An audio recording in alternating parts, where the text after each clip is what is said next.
Hi guys, Robo46 here, welcome yourselves back to MotoGP 20 on the Xbox One X. Let's talk Brad Binder. So at Brno, which was the last race at time of recording, and will be time of release as well, depends on when you actually watch this video. But yeah, at Brno, Brad Binder stunned the world by taking a victory in his rookie season. Brad Binder ended up getting, achieving 3 first-timers for himself. His first win in the Grand Prix category, the first win for KTM as a factory in the Premier class, and also the first ever South African to win a Grand Prix in the Premier class as well. So 3 big firsts for not just Brad Binder but KTM as well. So it's impressive. Very impressive in only his 3rd race on a MotoGP bike. I mean, pre-season testing, it wasn't going that great. He was pretty low down on the timing sheets, but the first couple of races, he was looking strong. Obviously, he had a collision with Oliveira at Jerez during race 2. But he's shown his speed at Jerez and shown what he can do. And when it got to Brno, he just showed everyone what he is capable of. And there's definitely no mean feat, A, being a rookie, and B, being on a KTM. So KTM has never won a race before in the Premier class. Pol Espargaro, who has been with the factory since they've started in MotoGP, he's obviously tried his best to try and get on the podium and get some wins. He's been looking pretty strong this season as well. The KTM as a whole package has been looking strong. Even the Tech 3 team as well, with Oliveira getting some solid results and showing some good speed. But obviously Pol was, ended up having a little collision with Zarco, which was a racing incident, and he ended up crashing out of the race. But Brad Binder, he managed to work his way through a few riders, and he just kept getting quicker and quicker until he hit the front, and then he just pulled away and pretty much just blitzed everyone. So the KTM is obviously a lot more competitive this season. Danny Pedrosa's been doing a lot of work as the test rider, and he has got the KTM in a position where it is now capable of winning. It just needed that the right jigsaw pieces to fit into place with rider and the bike itself being more competitive, and we got that in the form of Brad Binder. And like I said, Brad Binder moved up to MotoGP this season. He was in Moto2 last season with KTM, moved up to the Premier class for this season. He's only done 3 races on that bike, and his 3rd race he managed to take a victory. And like I said, it's not just important for himself as a rookie. The last rookie to win in his first season in MotoGP was Marc Marquez, and look what he's gone on to do. So Brad Binder, he's definitely going to be one to look out for the future. I'm hoping that KTM will do their best to try and hold on to him, because that KTM is just going to keep getting better and better, and it's going to be fighting for more wins as the years progress and as Binder grows as a rider as well. And the KTM for rookies has not really been, an easy bike to come into with, but look at Zarco. When he switched to the Yamaha to the KTM, he could not get on with the KTM at all, and obviously they parted companies mid-season. The only benefit for a rookie getting onto any bike really, whatever MotoGP bike they get onto, they don't know any different. So as soon as they get onto a MotoGP bike, be it a Honda, a Yamaha, Suzuki, Ducati, Aprilia, KTM, they don't know any different. So a MotoGP bike to them feels like whatever they're on. It's not like with obviously Zarco going from a Yamaha to a KTM. Felt completely different. He'd already been on the Yamaha for a couple of seasons, and had some success with it, and then just struggled because the bike didn't feel like what he was used to. But yeah, a win in your rookie season does not come around very often. Fabio Quartararo tried his best to get a win last season, but couldn't quite manage it. He was denied a few times by Marquez.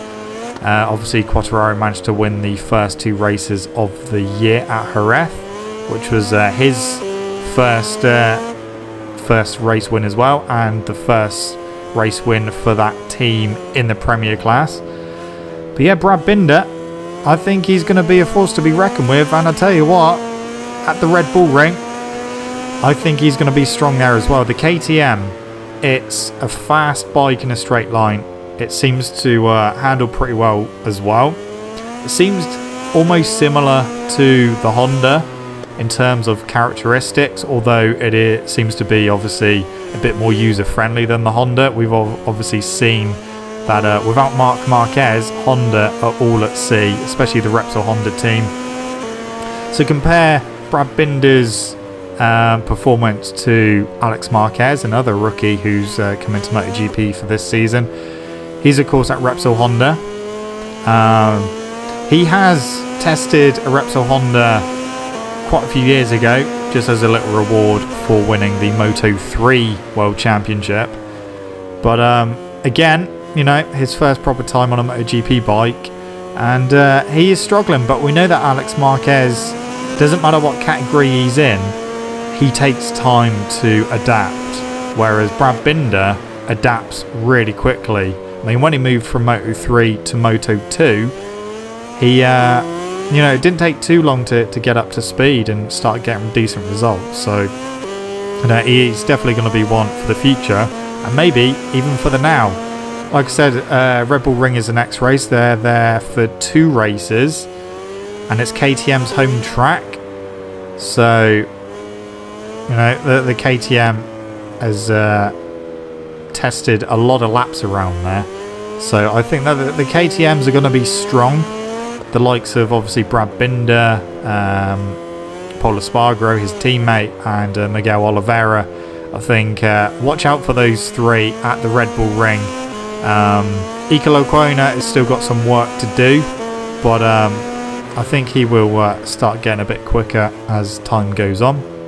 He's obviously taken a little longer to adapt to a MotoGP machine. But Brad Binder's riding style, even in Moto2, you could tell that it was, it was going to be good for a MotoGP bike. The KTM, like I say, similar characteristics to the Honda.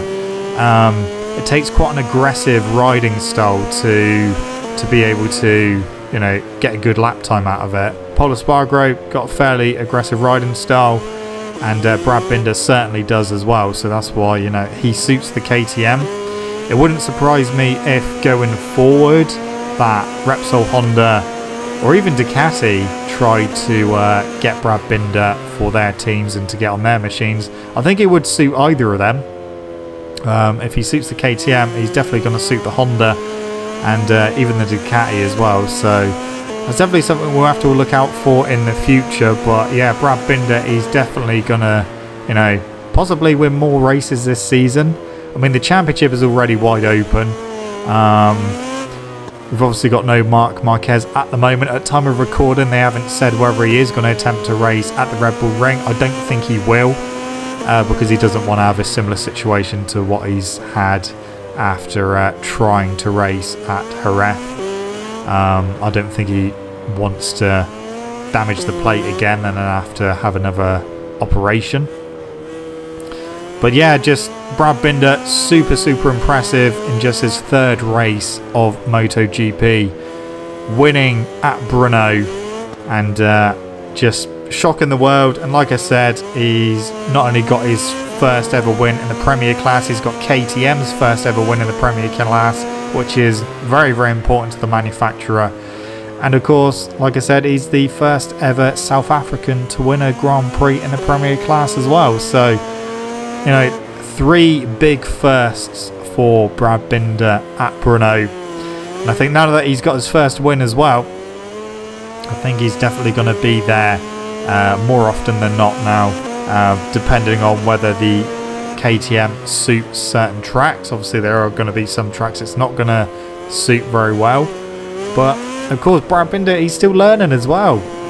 Only done 3 races, so he's still got a lot of learning to do, and if he's at this kind of level already, then I think the others definitely need to be worried. So definitely one for the future and possible future champion as well.